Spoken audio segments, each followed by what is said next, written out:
I'm Sandy Hilsenrath. I'm part of the advancement team here at HGA, and we help nonprofits raise money with the most profitable auction items in fundraising. And so I'm joined here by our co-founders and best friends, Jason and Trevor. If you've been here before, you know them, and if not, you're about to get to know them. So, Jason, I'm going to lean on you for a bit because you are our vacation station expert here. So why don't you start us off with telling us what is a vacation station? Well, a vacation station is basically, it's a silent auction, but it's advanced. And what it is, it means you're going to put something out there, because we've all been, I've been around this thing for over 30 years, and we see stuff and little knickknacks and baskets and all these things. And what the vacation station is, you're taking something that people really want, which are trips and experiences. And we know that, if they want a bunch of crap, they can get on Amazon. You can have a whole pile of it at your door, either this afternoon or the first thing in the morning. So what this is, it's a way to take it to a whole new limit. Now, there's a couple of things about it, but basically you're taking anywhere from 6 to 8 trips, depending on the size of your event, at different price points where you're guaranteed to make money.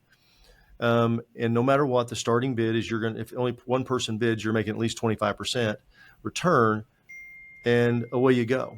And the idea is it's to reach out, to connect with and identify new donors at a significant level.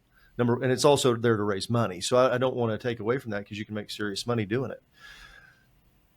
But you're going to have people that are going to show up to your auction. There's nothing in the live auction that they really want. Maybe they really don't know your cause, but they come along. And I'm going to give you a great example. We have a client that the most expensive item they sold in the live auction was $4,900, and it was a dog. The most expensive item that was sold in the silent auction in the vacation station was a trip to Greece. Mm-hmm. They netted more money off the trip to Greece than they made off the donated $4,900 dog. Well, the cool thing is, this gentleman, not only did he buy the trip to Greece, but he also bought another hunt to South Africa. Paid a significant amount of money for that. They made a lot of money on that too. Mm-hmm. But the more important thing is, he was a guest. Yes. Had no connection to the organization. They'd never met him before, but they had something out here, and all of a sudden they identified a guy that could write a check for $25,000 and not miss it, because that's what he spent. Yeah. Now you have to sit there and say, well, but gosh, if I had, maybe he would have given that $25,000 in the fund of need. No, he wouldn't have. Right. He wanted to go to Greece and Africa. The number of times, and that's a poll question. How many times have you ever had somebody come and give $25,000 or more at their first visit, and you've never talked to them before in a fund of need? No. I bet it's never. Yeah. I've personally never seen it in 30 years. And we really didn't do fund of need before about 15 years ago. That wasn't a thing. 15, 20, something like that. So my point is, that's what this is. It's just a supercharged silent auction that has really, really high items, because used to, the silent auction was where you put the stuff that you didn't want to put in the live auction. Mm-hmm. Okay. And so if you had something, you're like, yeah, I don't think that's something we want to put in there, because it's only going to bring $700. So let's put it out there. Now it doesn't matter. We're seeing, like I said, stuff bring more money in the silent auction than the live auction. So in some cases, I want to back up just a little bit. Once again, double click on that. We have some, opinions about this, but the way that you can identify new potential mid-level and major givers with items like, I got some visual aids, like a Tuscany item, in your vacation station, or a Porto item in your vacation station that, folks, maybe they've never been to your event, they're a guest. A lot of folks, we're noticing about 50% of folks in attendance are actually newcomers at events. Okay. It could even be more. Whether that's churn, whether folks are doing a good job of getting new folks in the room. And like Jennifer said, yeah, we had a complete stranger come and raise his paddle for $8,000. Yeah. And won the gold. That's that ballroom magic. Yeah. That's amazing. Yeah, that's amazing. Yeah. And we need to be creative with our live auction setup and our, in this case, vacation station silent auction, and get smarter and better at our silent auction, so we can create these new giving opportunities, of course, and relationships post-event. We're going to absolutely be speaking about that throughout this entire episode, about how to engage with the folks that gave, engage with folks maybe that didn't even win an item in the vacation station as well. just another really, really thoughtful and prudent way to go about meeting new folks that have capacity to give. I think it's massive. Well, and all the software today, Trevor, you're right, because now you can see all the things that people bid on stuff. So I've got Sandy here that bid on a $10,000 package. She didn't win it, but she bid on it. Now, we talk about tracking this in the live auction, in the live auction, having people spotters and kind of sitting there watching. And I think that's a great strategy. I really do. Absolutely. Yeah. But sometimes we don't have the bandwidth and the manpower and all the, the things that go with this to do it. And it's hard to catch a lot of that. But this is where things get really good, because all of a sudden, I know that Sandy bid on this. Wow. Yeah. Who's Sandy? Never heard of her, never seen her, didn't know anything. Oh, she call came her with and Trevor. thank her. Let me call her and thank her, right? Show some gratitude. And so exactly. Hey, thanks a lot for being one of our participants. And it's just you're identifying these people that you have a potential opportunity with. Let me give you something else to think about with this. There are people that are going to come to your event, and this is I'm going to give you, this is from 25 years ago, okay, 30 years ago. Young guy, young auctioneer, going out and I'd go to this lady, and her name was Joan Gilmore. She wrote a society section here in Oklahoma City where I live. And I'd say, hey, where's all the money at? And she would kind of point all the people out and everything. And almost inevitably, those people never bought anything. Number one, there was nothing there in the live auction that they wanted. Number two, they'd already put a lot of money into it, because that's why they were sitting where they were sitting. And that wasn't who they were. The big buyer is the guest, a guy that just sold his company for $50 million, got invited last minute, shows up, and he sees the deal, and there's something in his wife, because they're looking to do stuff, because now they've been working 7 days a week for the last 10 years. And all of a sudden they've got some money, and they're like, yeah, we'll buy that. Sure. Come on. It's for a good cause. Why not?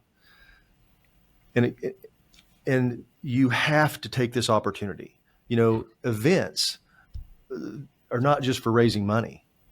They're for identifying new donors, new fans, new partnerships, to say thank you, to have that mission moment, to share all those things, and to make money. And you've got to hit on these things are hard. I mean, I wish I could have a show of hands right now to say, when's the last time you did a fundraising event and it was easy? Because I want you to come on and tell us all about it, because this thing's hard. This thing's really, really, this is really, really hard. And I had this discussion with a friend of mine, CEO of a pretty significant organization. We were talking about this stuff, and I said, and her point was, she said, you have to execute on every possible level that you can, because these things take so much time.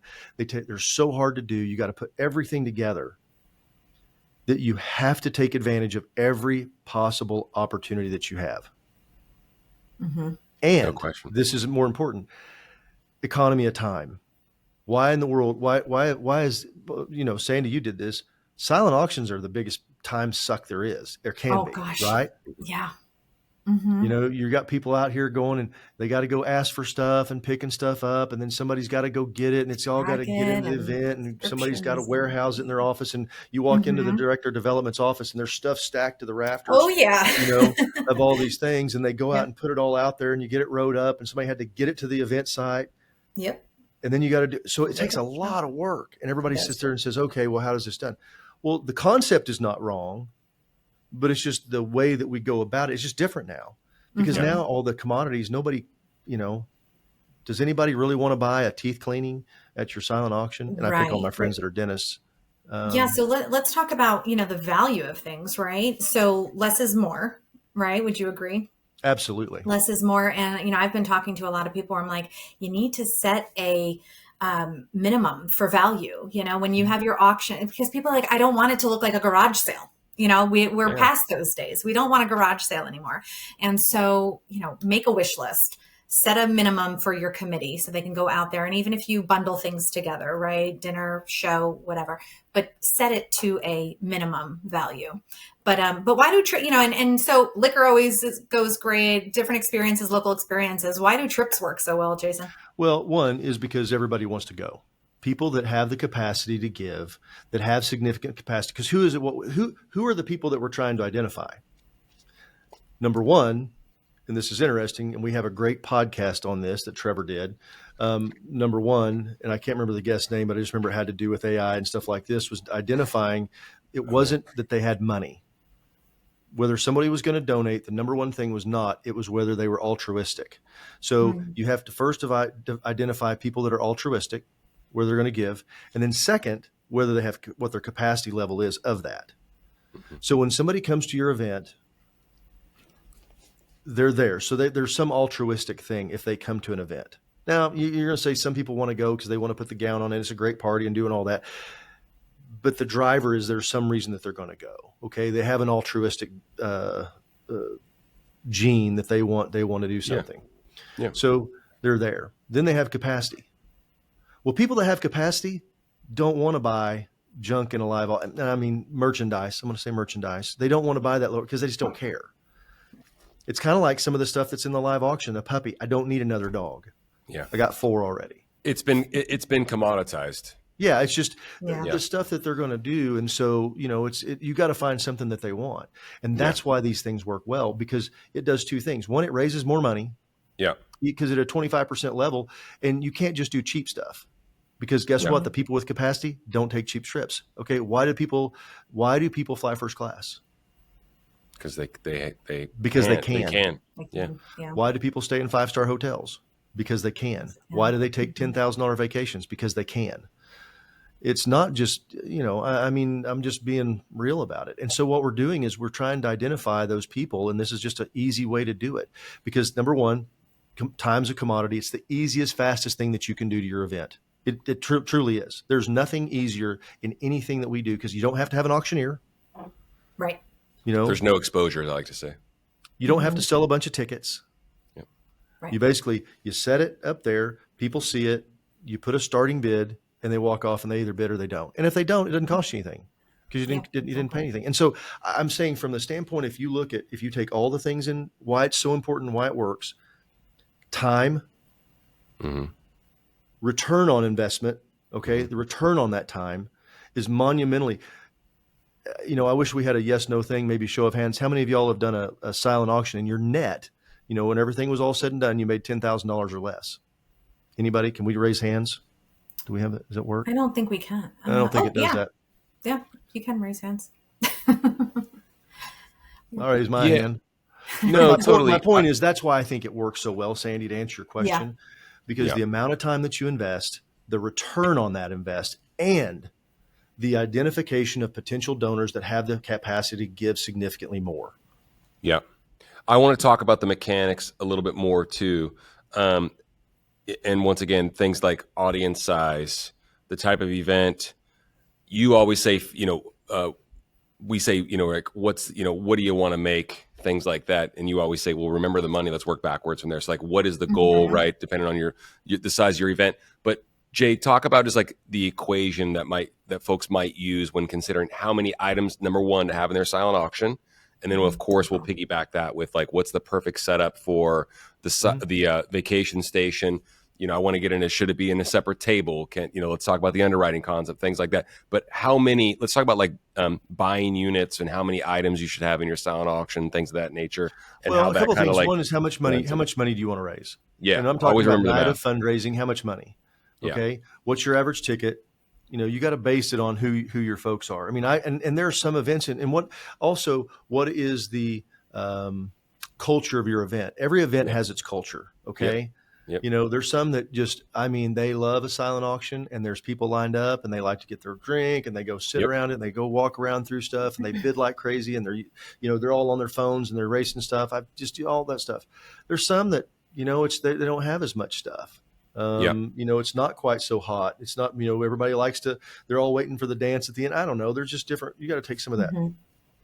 First of all, number of people you cut that in half. It's how many checkbooks do you have in the room? If you've got 300 people attending your auction, that means you've got 150 checkbooks for a good rule of thumb. Yeah. Well, for me, I'm a 25% guy. I'm probably really, really lean on this because it's back to investment of time, return on investment. So if I can keep it down to if I've got 150, and that means I've got 30, 40. Maximum for me is 30%, 35%, 33%. So a third. So 3 to 1. Yeah. Because otherwise you run out of people, because not everybody's going to buy stuff. We're talking about total items in the silent auction, items in the silent auction station. total. And I also want to interject. Listen, we're very pro silent Well, auction. I want to say something. So let me say, Yeah. I believe that a vacation station is completely separate. Now, Cool. we have people that do. There's a couple of ways to do it. So there's some we have a lot of clients that go and pick 4, 5, 6, and they'll just sprinkle them all throughout their auction. They've got them out there. There's some that line it up and they call it's the vacation station. They sit it right by the bar where everybody's standing up to get a drink and everybody's looking at it. Yep. Okay. We'll go deep. Go deeper. Somebody there to talk and answer questions. Yeah. Embellish on that a little bit. Let's get right back into the numbers as well with that. You say, well, you have a table, a couple of tables set up or whatever it is, and you literally put them side by side, these posters up there so people can see them. They can see them on their phone, on their bidding software. Right. But if you notice, it's got a QR code right in the middle of it. They walk by and put the QR code. Pops up and shows them the trip. They get to see what they're going to do, and it's right there on their phone. And then they just go back in the bidding software and they pull up all the data's there. So they have all this information that they can look at and they can see it. Nice. And Calvin's awesome. His by the bar. And I've heard you say this a lot, Jay. I've heard you say no more than 10, no less than 6. Yeah, I you go out and put because one, it goes back. Great to how question, many people, Brittany. Brittany and I had the same question at the same time. That's amazing. Thanks, Brittany. What's that? Well, how many? Yeah, you said no. You typically say no more than 10 of these types of very, very deliberately chosen trips and experiences, like the Tuscany, Porto, Iceland, Greece Villa, all that. No more than 10. I've heard you say no less than 6. I always say no less than 6, no more than 10, because you need to do something different on all of them, different price levels. Yeah, because the person that can buy a $20,000 trip is not really going to be interested in the $2,000 trip. The person that can afford a $2,000 is not going to care about the $20,000. I want to hit you with another question. The 2,000, just so folks really understand, because we throw a lot of numbers out there because this is our world and we talk about it so much, but just so we can slow down for the audience, when you say a $2,000 level trip, what are we opening the bid at? 25% over the 2,000. So if it was a if your cost is $2,000, start it. But I'm going to talk about silent auction in general. So there's 2 things that we recommend you do. Number 1 is that you have a starting bid where you're guaranteed to make money. Yep, you're in the money. The first bid $2,000 and you started at $1,000, you're going to be in trouble. Okay, don't do that. Yeah. Don't start at $2,100 either, because if only one person bids, and the person that bids 21, if they want it, will bid 27. So you can start at 2,700. Basically, it's 25% above the cost. Yep, it's close. 2,700, $100 increments. Okay, cool. That was my next question. Yep. All right, and here's why. With electronic bidding, it happens so fast that, if somebody goes, I'll give $400 over that, and they put 2,400, and it's one click at a time. Bing, bang, bang, bang, bang, bang, bang. Jason, do you think that something like the Mykonos trip that's a higher value, you should still go with 100? We used to do like 8% roughly. Well, I'm going to tell you why. I'm going to tell you why I say that. I'm going to tell you why I do it. So the trip that I was talking about where they made $5,000 was the Mykonos villa. Okay. That was the trip. It's expensive and it's a high end trip, so the guy spends 16, 17 grand to buy it. Yep. But because it started, and this is the other thing we do. We never put values on anything. Anybody here that's putting values and all that stuff on your silent auction, stop. Just don't do it. Everybody walks around with a computer. They can look at price check tool. They can look anything else they want to up. So don't do it for them. The second thing you do is a buy it now price. Instant win, buy it now, whatever you want to call it. So when you do this instant win, put it at, 3 times reserve. Okay. So if it's the reserve is, I'm going to use some simple numbers. So let's just say the reserve is $4,000. So my instant win number is 12 grand, but the starting bid's 5,000. And the reason I say $100, in the old days, Sandy, you had to do something to get the bid up faster. So you had to move the increments up. Right. Because there's only so many times you could walk around and do the piece of paper. And if you're trying to go from 5,000, to 12,000 at $100 a time, you'd have to have 35 sheets of paper. Yes. Well, that doesn't work. Okay. Right. But with mobile bidding, it works instantly. Right. Because it doesn't matter. We're not 100 because people don't put $100 more. And they're setting maximum bids too. They're setting maximum bids that sit there and we've studied this in so much. There's so much data out there that backs this up. If you don't sit there and go, well, I'm going to bid 5,600. You're going to bid 6 grand. But here's what the data gives you. All of a sudden, I've got 3 or 4 people that were all within $100 of bidding. 1, 2, 3, 4, 5. I had 4 people and they're all done. So I've got those people who have all bid within $100 of each other. Gives me 2 things I can potentially do. I got to get my fingers around here right in the camera. So it does 2 things. Number one, this allows me to, first and foremost, I have a backup bidder at $100. If something blows up, somebody goes, I just messed up. I was intoxicated and doing whatever. And because, that's why everybody said, let's get them all liquored up. I don't like that because people make mistakes and they sober up. But the second thing is if you're working with a company like us, well, we don't have just one. We got multiple. So all of a sudden you can go to your backup buyer and say, Sandy, I know that you bid, $5,600. You didn't win, but I've got another one. If you'd like to be able to help us our cause and help send kids with cancer to camp at $5,600, are you still in? They go, yeah. Yep. Love it. We have some great questions. Yeah, we do. I hope that answered your question. Yeah. I want to get to, there was one about, I absolutely. You just pull the question. I got a process here with that. Yeah. Brittany, we addressed that question. Yeah. We say no less than 6. No more than 10. Fantastic. Rebecca, there's no criteria for showing up on time. And Calvin, you're not late. Just the fact that you're here means the world to us. So thank you so much. How do you make money? Absolutely. Well, we just got into that a little bit, Rebecca, and I appreciate the question. With our items, there's a reserve cost. Let's just say it's a $2,000 reserve price. Anything above and beyond that, obviously you would keep as profit. And we just got into opening bid amounts and bidding increments to inspire and create more bidding behavior, frankly, which is what we want. And you can sell items like ours multiple times. I hope that answers your question. And Rebecca, we can absolutely talk off air more in depth about that. Brittany had a great question. We've included these trips in our live auction. If we did a vacation station, would you recommend still putting trips in the live, Jay? Absolutely. Okay. So let me give you a deal. So I got a great trip. That's a wonderful, wonderful trip to do this. Now we've seen people put it in the live auction and blow the doors off, but we have an awesome trip to Iceland. Okay. Iceland's a bucket list. There's people want to go domestically. They like trips domestic. They like international. They like to go to the beach, and they like once in a lifetime. Iceland's one of those international once in a lifetime things. Yep. So you put that out there, but you're like, I don't know. It's a little bit higher end trip. I'm not really sure. Do I want to put that in my live auction? Maybe you don't. Maybe you don't want to quite do that. Maybe you just want to do something that's a hot seller that's going to be kind of more apt to hit the appetite. But you put that in the silent auction because there's going to be a buyer. You may not have 5 buyers for that trip, but you got 2 or 3. And all of a sudden somebody comes and buys it. They weren't going to give money to anything else. Okay. They're not going to buy anything else because they've been to the beach. They've done, going around here locally. That's not their thing, but they're looking for once in a lifetime. And it lets you do things at multiple price levels. So absolutely. We do stuff. People don't want stuff anymore. They just don't. Statistics prove it. They want experiences once in a lifetime. Let me give you an example. I want to give you a couple of examples because this ties really into this piece. Okay. Number one, something that they can't just go out and buy. If you've got a celebrity and you're going to have a dinner with this, okay, and you've got a dinner tied to it and it's for 8, that is a very unique thing that people love. And that's going to be a live auction item that people like that stuff.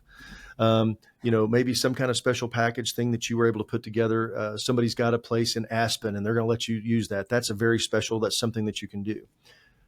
But people don't want to buy furniture. They don't want to buy vacuum cleaners. They don't want to buy gold frying pans. Believe it or not, years ago, I sold a golden frying pan. But what they want is things they can do. Yeah. Because everything else is commoditized. They don't need a big TV. Yep.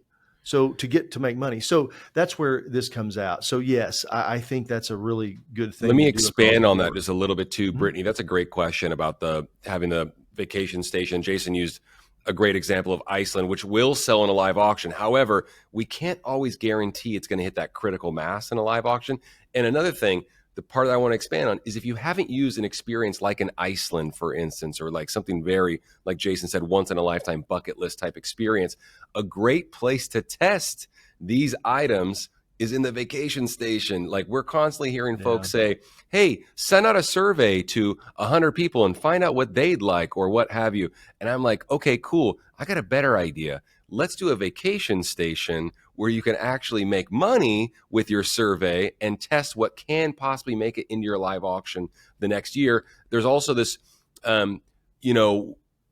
a situation where you're probably not going to have 10 trips and experience in your live auction. If you do and have great success, more power to you. We're not here to tell you otherwise if your experience is very, very profitable doing that. But having a couple of trips or experiences in your live auction that you can sell multiple times, and then once again having these bucket list different food groups, as we like to say, maybe a trip to Sedona, a Porto trip, an Iceland trip in your vacation station, profitable. Identify new mid-level and major givers, and then of course you can test for the following year, because that's what we're doing. You got all that data, bidding behavior, you got a new prospect list that you can communicate with post-event as well, all from the advent of the vacation station. So I think it's a really good way to go about it. You can try to see let's say that you've never sold an item for more than $3,000 in your live auction ever. Sure.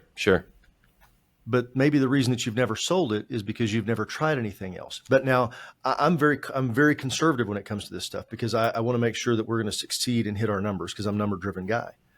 But a vacation station, you can put something out there for $10,000, and you go, "How we sold something for." Yep. The example I used a while ago, the most expensive item in the live auction was $4,900. Yep. The most expensive thing was $16,000 in the silent auction. They had never sold anything for that ever. And they sold multiple items that were over the $5,000 range. Jason mentioned this previously, y'all, and I just really want to reiterate the fact that there's no exposure with these items. What I mean by that is, when you put a vacation station out and they have a reserve price and you have the opening bid at 25% above the reserve price, let's say it's, some of our items, 6, 8, 10 of our items in your vacation station. And let's just say you get no bids. That doesn't happen. Let's just say worst case scenario, you get no bids. You're out nothing. You've done, there's no cost, there's printed up some posters. You printed a few posters and put that out there. That's all you've done. You've really tested the market, so to speak. So I think there's actually good that can come out of that. You go, okay, maybe we'll never do that again. Well, and this is where you got to, spend some time and really, and our team is really good at this, about putting the right stuff in there. We make mistakes. I'm not saying we're perfect. You're not going to sell 100% of everything all the time, because it doesn't happen that way. But it is a good test. But all of a sudden, you sell 8 out of 10, and all at 25% minimum.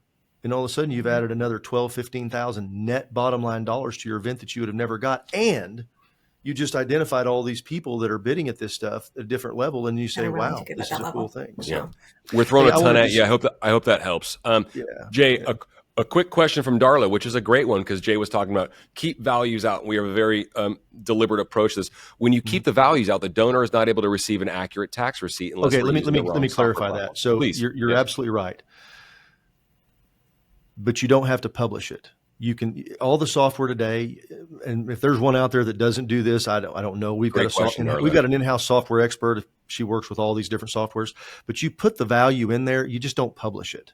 You just don't publish it online or put it on anything.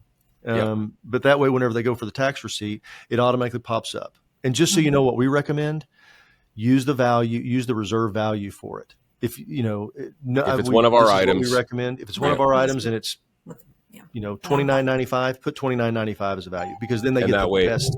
They get the higher value of what they paid for it. They get the most. They get the most. And I'm going to tell you something. I've had people say, "Well, they won't buy it." If you have people coming to buy bargains, then you've got the wrong buyers in your program anyway. This is not a place to buy bargains. That's not what you want. Because if they're just trying to get a deal, then maybe there's a different way you got to go about fundraising. So, hey, friend of mine, friend of the program, Sarah, thanks so much for the question. Jason, have you ever seen the instant win impact a potential high bid? And you threw out something where I want to say, just going back, you had a reserve price of $4,000 and you put the instant win or buy it now at $12,000. Have you ever seen that effect? No, I haven't. Impact. Our stuff is designed to sell for 50 to 100% over in live auction, 50 to 100% over. Are there exceptions to it? Sure, there are. We've sold stuff that, cost the nonprofit 2,500 and they sold it for 10,000. We've got a trip that was sold for $43,000, sold 4 times. Their cost was $15,000, I think. They literally netted $100,000. Yeah. And so, Pretty amazing. but that was a live auction scenario. In a silent auction, it doesn't really go that way. I've never seen, but if you got 3 people all hitting to buy it now and somebody buys it now and somebody comes up, they'll go, hey, can I get another one of those? If it goes that way, I mean, yep. Yeah.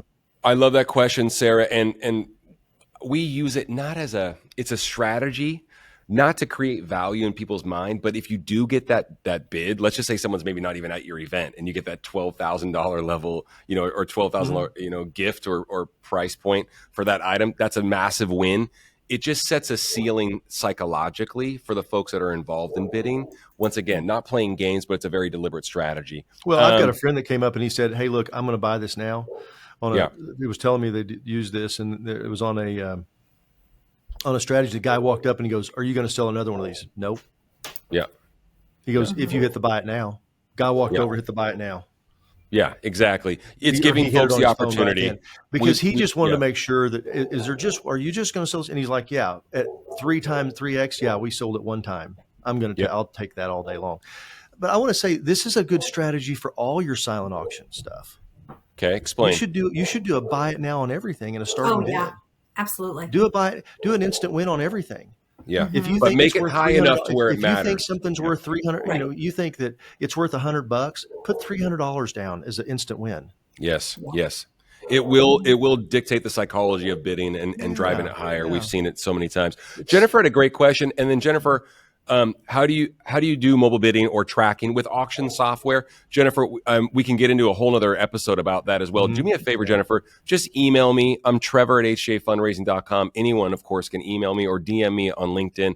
Trevor at HGAfundraising.com. We'll talk about, you and I can spend 15, 30 minutes talking about mobile bidding and the advent of it. And as we've said famously for years. Sandy will agree. This is a statistic across all software platforms. Yes. The first time an organization uses mobile bidding, it goes up 30%. They raise 30% more money.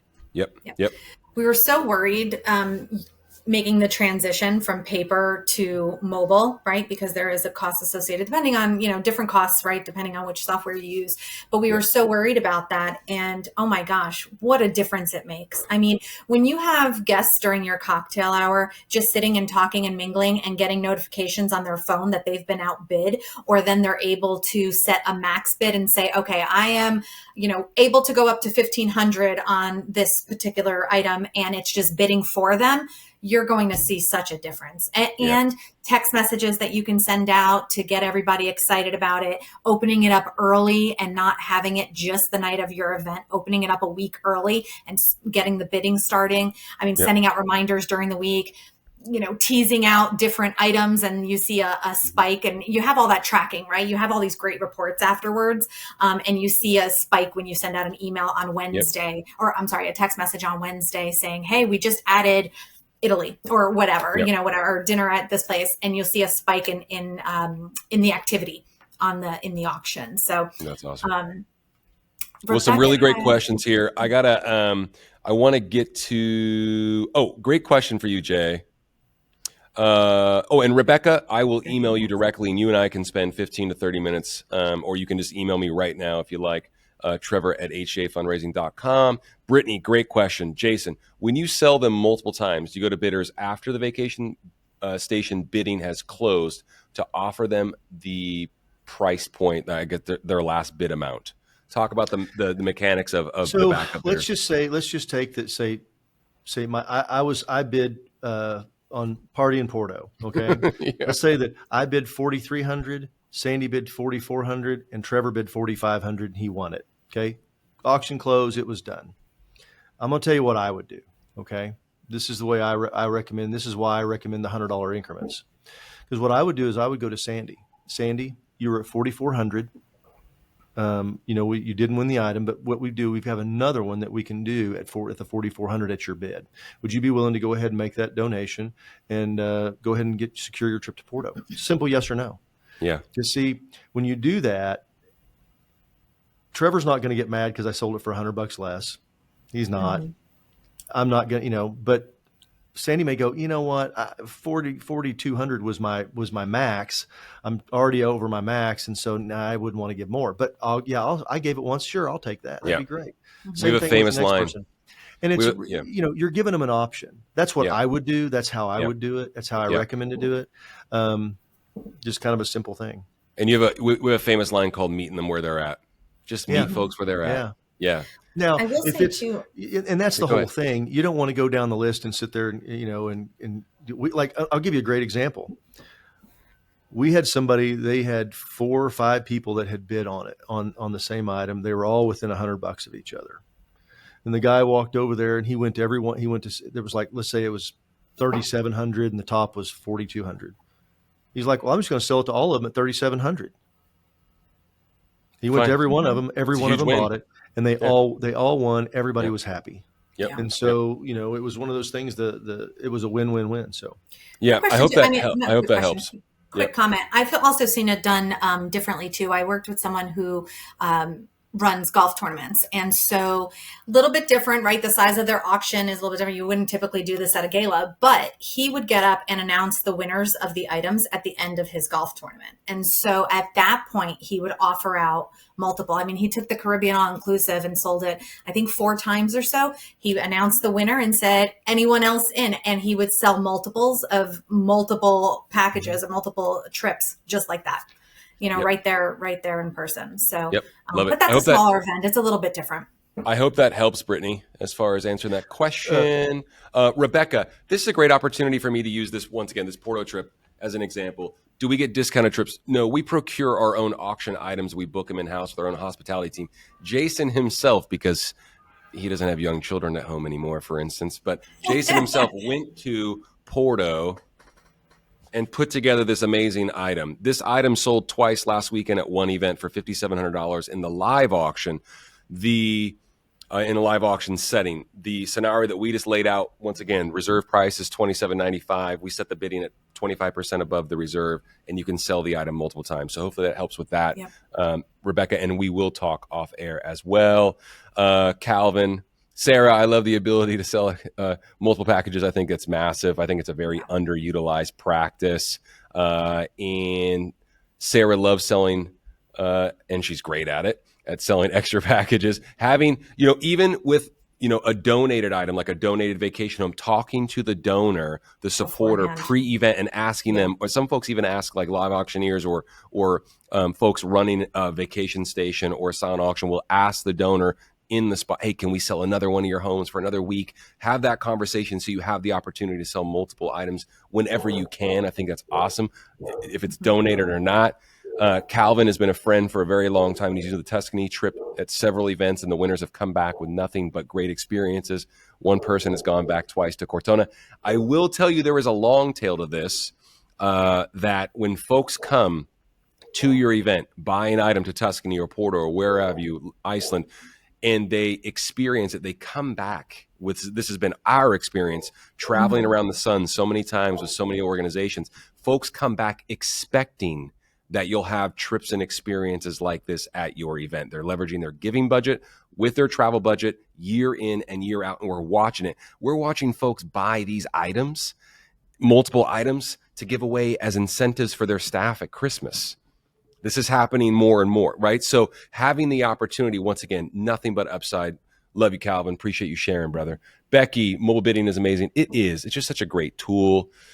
Becky, max bid is a game changer. Absolutely. Once again, it creates that psychology. You're not always going to get the max bid, but it's a nice ceiling. Okay. I want to take a break on something to make a comment about, because, we're really talking about the, why you should do this and why this vacation station is just it's a great idea.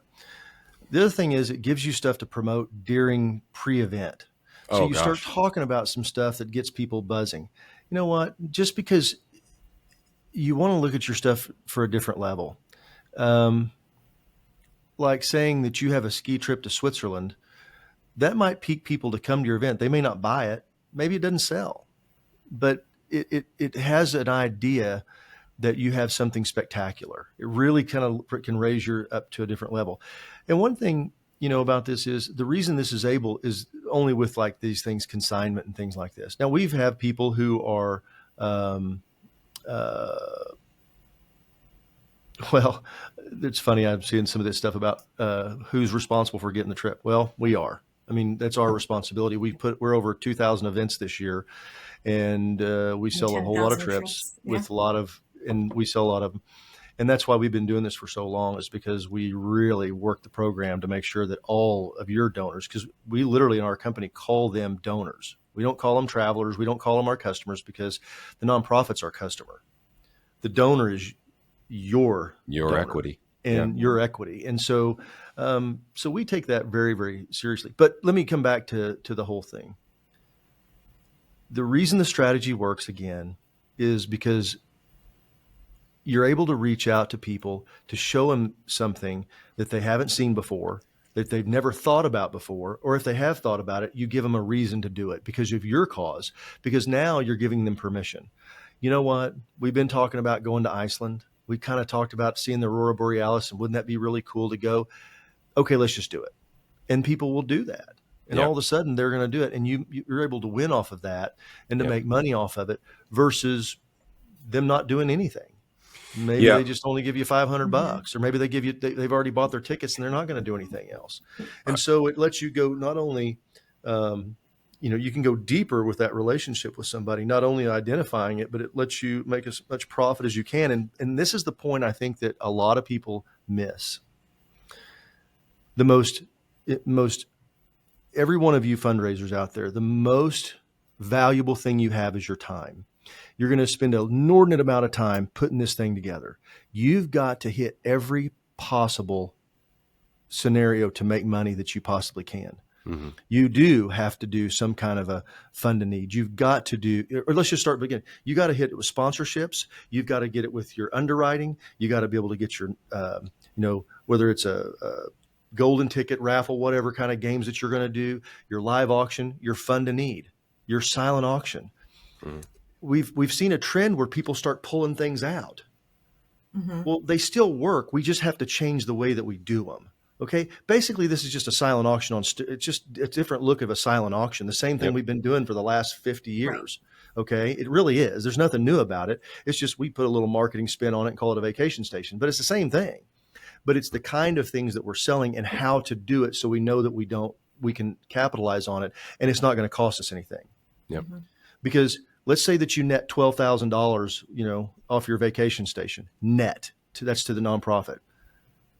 I can't tell you how many times I've seen silent auctions they didn't gross $12,000. Yeah, because tough. We had a bunch of stuff, and we've got one of our national clients, and she's going to be on with us next week, and she'll tell you her deal is they look at 50% of rep.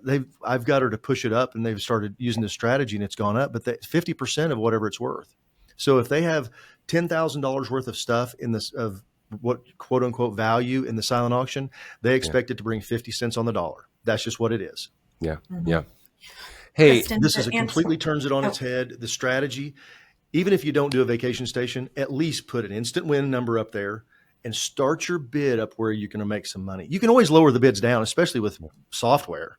I mean, you can instantly, you can do this instant, but it doesn't happen that way. You're always going to make more money. Always. Yep. To answer your question, Kristen, you do not need to let us know ahead of time that you're going to sell multiples. We follow up with you afterwards, and then you just let us know. That's how that works. Yeah, so if there's something that we have, we will tell somebody before. If there's something we have limit, do have certain things, very high end stuff that we have limited availability where we can't sell it 100 times or more. Mm-hmm. Yeah, and so we will always let you know what that is beforehand. So anything else, it's like get after it. Yeah. Let's before we, and I want to talk about before we close, I want to talk about opening and closing the auction and the timing of that, and in-person versus online versus hybrid. But before we do that, let's get everybody texting just so that we don't run out of time for that. And so as we do every week, we're going to be giving away a trip at the end we're going to be calling someone live. So please turn your ringers on. But to enter it, just text HGA to 73747. And while you're all doing that, we're going to keep talking. But let's let's talk about, how early you should be opening it ahead of I kind of said this before, about a week or so was mine, but I mean, we've had people do it a couple days before, but I think the sweet spot is about a week. What do you guys think? I'm a 5-day guy. 5 days? Okay. And I'll tell you why. I'm going to tell you why I think 5 days, because you need to promote it individually every day for 5 days. You don't need to blow people up, but you need to promote. It gives you a reason to. So you're promoting all your stuff, hey, check this out, check this. And it doesn't have to just be like, let's say you're using a vacation station. Maybe you've got this wonderful cottage in Aspen that somebody donated. Okay. That's what you're telling people about. So you're telling people about something different because there's going to be something that's going to key. Hey, it's open, don't miss out on this, whatever it is. In your silent auction, all your stuff, and open your whole silent auction up. You can do the whole thing. I believe in 5 days because that way you can do all this beforehand. You don't want to be in day 3 and trying to figure out what you're going to text out. Get it all done beforehand so it just goes out. Okay. All the software comes with texting and email and all this stuff works and it just goes out. We've seen people do it for 10 days. We've seen people do it 7. It doesn't matter. And here's the second thing I want to tell you. Don't be a surprise when nobody bids. Okay. Oh, no. This is not, we say it's open for bid, but that doesn't mean they're going to bid. It's a promotional tool. There's so much statistics and tools. Do you know when everybody bids on everything? The last 15 minutes. It literally comes down to the last 15 minutes and everybody's sitting there looking because they don't need to. They don't need to, because especially whenever they've got, I was at an event the first time and I came from software back when they started handing out iTouch. Remember the old iTouch deal? They would hand them out to people and try to make it work. It didn't work very well. Yes. But now everybody's got a cell phone. They know how to use it. Right. So these 2 girls, 2 young ladies, they were 25, 30 years old, something like that. And I see them at this table. They're talking the whole time, sitting there at their table, waiting on stuff, bidding just on their phones, bidding. They didn't have to get up and run back over there and sign anything. And so, it all comes at the last minute and everybody that's just the way it is. I think it's a promotional tool. This is what I think. I don't think it matters. I do think you close it before the live auction. I think you close it, get it done, because that gives you time to work the room. Yeah. Well, let's talk. Hold on though. But we had Claire Murad had some ideas on keeping it open past your event or the things that don't sell, right? Continuing. I mean, they were talking about a charity that raised $40,000 after the event, after the auction closed, right? Or the vacation station was I'm just piggybacking on that, Sandy, or the vacation station was such a hit and you sold 8 of the 10 items and you reopened the online auction for folks that didn't have the ability to, maybe they weren't at the event or they just, they got busy or whatever, to buy those items post-event. So I think that's another great, it's once again, you have nothing to lose. And if you schedule these emails and text messages and promotional tools that you have available to you, you can do nothing but add to your bottom line of the event. I think it's massive. We have a friend that raised $992,000. They've never done that well at an event. They're a beautiful organization, Reed Charitable Foundation, that we've been working with for a very long time. And they raised $992,000 and they opened up some last chance bidding post event because I'm sure they want to bring in another $8,000 to their event and get over that $1 million mark. And that's a great promotional tool in and of itself. We're at 992, we want to get to $1 million. Here are some additional items that you can bid on that we have, access to, that we can sell multiple times or what have you. And I think it's just none of that. All that's good. It's all leads to success. There's a couple really good questions and a couple really good points. There's a question I'd like. Can I take Alexa's question about what do we do to fix it? Crooked Road Street. Okay. These are wonderful times for us, and I love to take this question because this is where we shine the best. I'm going to give you an example. We had someone who was set up to go out to their leave, got their tickets booked, everything. They're heading down to I don't remember exactly where it was at this point, but they were heading to the Caribbean. And we followed up just as we always do with the booking, making sure everything's lined up, they're ready to go. And we found out that even though we had a confirmation for the booking, everything was set, for some reason, the booking didn't connect.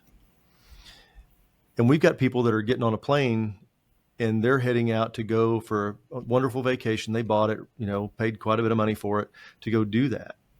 And we find out our booking team, okay, our team that does this, they don't have to come to me. They don't have to come to Trevor. There's no permission required. They just went and booked it. It cost $6,000. Okay. That's what it cost us. Never even flinch. They just do it. We completely release all of our people to do everything. We don't have stuff like that happen very often, but when it does, we go over and above to do whatever it takes to make sure that your donor, not my donor, your donor is taken care of and is going to come back to you and say, Alexa, these guys rock. They absolutely rock. We had somebody come up the other day. This is just recently. Went to the Amalfi Coast. For some reason, there was a gas leak that was leaking in their apartment. It was a smell, and we don't the deal. They got a hold of us, said, "Hey, there's something going on." Immediately, we moved them out, got them out of there, put them in a great apartment. He sent the email, and he goes, "Hey, we had a little issue. They took care of it. I got nothing but great things to say about HGA."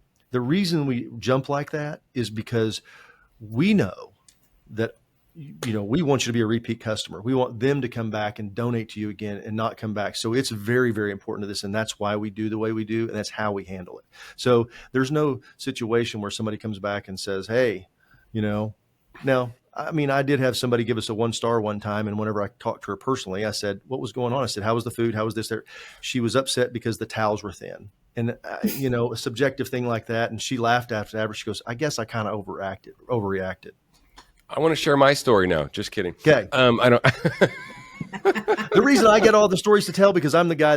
If it gets to me, we're pulling out all the stops to do something. Lori had a really good tactical question about having a person at the vacation station. What do they do exactly? Do you recommend that? And do you do anything special like balloons, bling to draw attention? I think it's amazing to do stuff like that, Lori. I think that's creative and awesome. If you've never done it before, I think it's a differentiator from the year before. And also, we are big believers in getting things like the vacation station underwritten or sponsored by a local business. Jason, do you believe in having, and Sarah, thank you so much for giving Lori your feedback on what you all do at the vacation station. But Jason, do you recommend having someone there from your words? Well, I think you should have somebody manning your silent auction all the time anyway. 100%. And more than one person. 100%. Let me give you an example. Yep. Whatever your color is for your deal, let's say that it's just beautiful green like I'm wearing. They have a green sash that comes around and it says, and we say, ladies and gentlemen, if you need any help, please look out for somebody that's got the green sash. They're going to help you. Because let's say that somebody they're not really sure on the software. They want to make sure they get to it. You've got somebody there that can do it for them. Or you can even put the bid in for them. Because you can literally, with all the software nowadays, you can literally do that with a cell phone. To answer those questions. And what they'll do is maybe, let's say for the vacation station, they go, well, how do I do this? Well, let me show you this. Scan the information, pulls it up, and they see all this detailed information with videos and everything that go along with it that's going to answer, frequently asked questions, anything that they might need to know. Yeah. The reason that we do that is because we want to give them confidence in what they're going to do, confidence in that they're going to, in supporting this organization is going to be there. And it is what they say it is, that's what you're trying to do. They'll question. Somebody will say, does airfare come with this? We never put airfare with anything. We don't do airfare because airfare is different. Sandy likes to fly first class and I fly in the discount cheap bargain bin seats. So that's just the way it is. And everybody's a little different. Some people have points. Some people like one, whatever. Yep. But people will ask that. Well, does it come with airfare? No, it does not. How long is it good for? Things like that. How long our items are. Yeah. And, how long do I have? To reinforce that and build on it too. I do suggest that you have volunteers out in your whole silent auction, right? But I believe they should be, if you assign them beforehand, right? And say, listen, Trevor, you're going to have items 1 to 10. Learn them, know them well. And if you can get that catalog out to them or have them studying it before the event, they will come in and have the answers, or then they can ask any questions. They can also kind of proofread you, right? So if they're looking at their they're thinking it's a trip to Kentucky, but it doesn't say, where. It doesn't say Lexington. They can ask those questions, those clarifying questions, and it may lead you to editing your descriptions to make them better for your viewers, but for your donors. But yeah, absolutely. And their job that night is to listen. So if they hear somebody say, you know what, I'd really love to go to dinner at such and such. Oh, you know where that is? That's down in that section over there. And so they can really be a catalyst for selling your items. So yeah. Love that. Yeah. Love that. All right. So let's call someone. I want to say something, and let me just. I'm not done yet. We have literally had people. We have literally had people 3 days before the auction call us up and say, "Look, I just don't have the stuff that I had. Could we do one of these? I just got this email. Is this something I could do?" Yeah, yep, you sure can. Yep. Come on, and they set it up, and then they wind up netting an extra $8,000 in their event, and they're like, "Oh my gosh, I only made $8,000 in the whole event, and I made $8,000 in this deal, and it took me 3 minutes to do it." Multiple people said that they love the sash idea. Jason, thanks everybody for hanging on to us. We are going to call a winner here in a second. If you haven't texted, we have a winner coming. Lori, I appreciate you.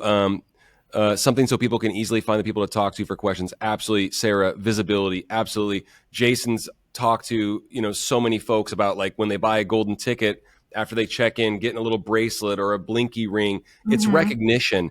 We're such huge believers. I think your legacy givers should have recognition. I think your monthly recurring folks should have recognition at an event. There should be recognition by your auctioneer or MC at the event. And of course, there should be folks that you can access, your donors can access to ask questions. I think that's massive. Yeah. I appreciate you, Sarah. Hey, everybody, we're going to call the winner right now. Jay, Sandy, think of what you want to give away, please. And then also, we are going to have an Ask Us Anything, an AUA. Wow. With the original trio. Whoa. Yeah. Amy Myers is coming from the Muscular Dystrophy Association, and a dear friend of ours. Jason and Amy and Sandy and I will be on next week doing an Ask Us Anything. Do you remember what we used to call that? Do you remember what we used to call that when we first did it? The Three Amigos, I thought. Well, we called it Stump the Chump. Stump the Chump. Yeah. So it was to see if you could throw a question we couldn't answer. Yeah, I was talking to Amy the other day. I was like, "Hey, you ready? Or, you want to do this?" And she's like, "Well, what are you going to talk about?" I said, "Well, ask Amy anything, obvi." And she said, "Okay, I'm in." So, and I said, "Do kids still say obvi?" Anyway, really, really cool. We're super looking forward to that episode, and that email is going to go out to you all, and there will be a place where you can enter questions for us before we even join you all live next Thursday, same time, same channel. So thank you so much. Appreciate you. Oh, thank you so much. Robert. Thanks everybody for don't all leave, this. Because we're going to call somebody eventually. He's don't go anywhere. We're going to give something away. Okay, hey, what are we giving away? What do you want to give away? Golden ticket. No. Okay, golden ticket. Cool. Far out. All right. Here we go, y'all. Give away a golden ticket. Okay, make sure your ringer's on. I'm the guy that gets to call people. You do. You get to have all the fun stuff. Well, the numbers. We should just next time. Let's just call first. Hello. Who am I speaking with? Kristen. Hold it up Hey, where we can Kristen. hear. This is Trevor Nelson with HGA. How are you? I'm watching you right now. That's so weird. I'm right here. Yeah, talking to you live and in person. Hey, Chris, thank you so much for coming today. I just want to let you know you won the golden ticket, okay, that you can use at your next event, all right? This is amazing. Thank you guys so much. Right on. Okay, cool. I hope you enjoyed the episode. I hope it was helpful. Yes, it was my first one, but I have seen some of your past ones. I went on YouTube for those. Well, God bless you. Thanks so much for doing that. I appreciate you. Do us a favor and share it with someone in your network or someone at your office if you don't mind, and we'll be in touch with you today about the golden ticket, and can't thank you enough for coming. Really appreciate you. Awesome. I appreciate you guys too. Thank you so much. All right, Kristen. Have a great afternoon. Thanks so much for coming. We'll talk to you soon. All right. All right. Bye now. Hey everybody! Oh, that was awesome. If you liked anything that we have today, please share this information with somebody else. Yep. When we're seeing this recording is going to come out, and it just means the world to us if you give that to maybe somebody on your committee or your fundraising, another nonprofit professional. It just means the world to us for you to do that. We just want to get more people here. So. Oh, and I love your last name, Kristen. Oaxaca. It's one of my favorite states in Mexico. How awesome is that? So cool. All right. Wow. Okay, great. Well, Lori, thank you so much. Lori's using trips this year. Calvin, my event is November 8th. I'm using 5 vacations in my station by the bar. He puts it right by the bar. Way to go, Calvin. So 6, hey, Calvin. 6. It's a minimum of 6, Calvin, but no worries. Once again, we'll call hey, you, Calvin, to add another. there's no demerits for being tardy. The only thing that we ask is that you come here and join us, and we'll see you all next Thursday. Jay, thank you. Sandy, thank you so much. C. Diggity behind the scenes and everyone on the HGA team behind the scenes, thank you so much for making this possible. We'll see you all next Thursday. Have a great afternoon. Your friends in fundraising, HGA's out.